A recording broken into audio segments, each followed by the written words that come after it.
Uzaktan gelmişim yorgunum hancı. Şuraya bir yatak ser yavaş yavaş.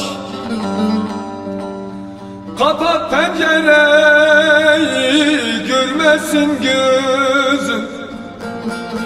Beyaz perdeleri gel yavaş yavaş. Gel yavaş yavaş. Kapat pencereyi görmesin gözüm. Beyaz perdeleri gel yavaş yavaş. Ah gel yavaş yavaş.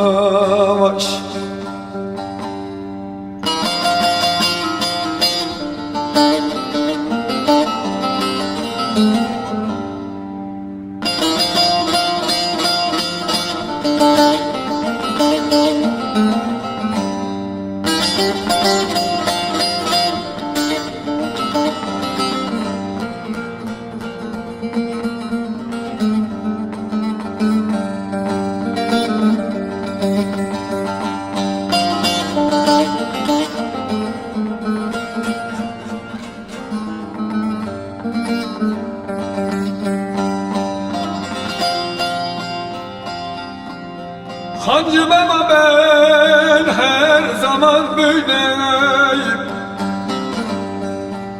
Ne sen sor halimi ne ben söyleyeyim.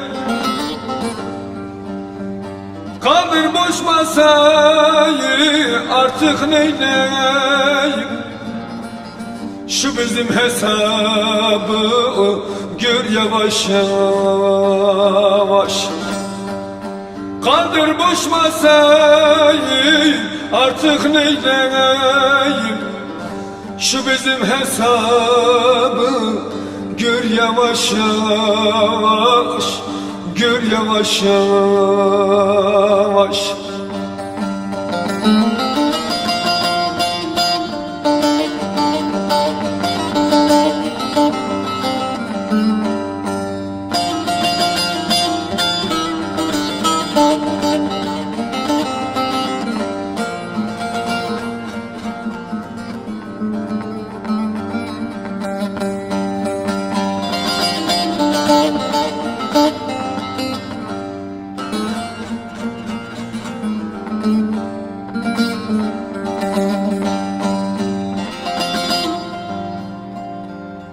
Hancı baba kıratımı yerle.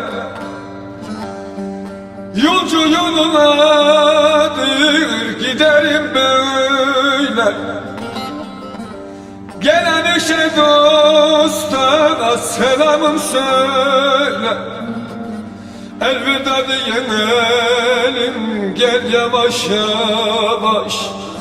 Gel yavaş yavaş.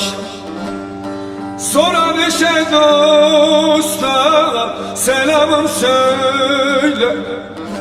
Elveda diyelim gel yavaş yavaş. Ah gel yavaş yavaş.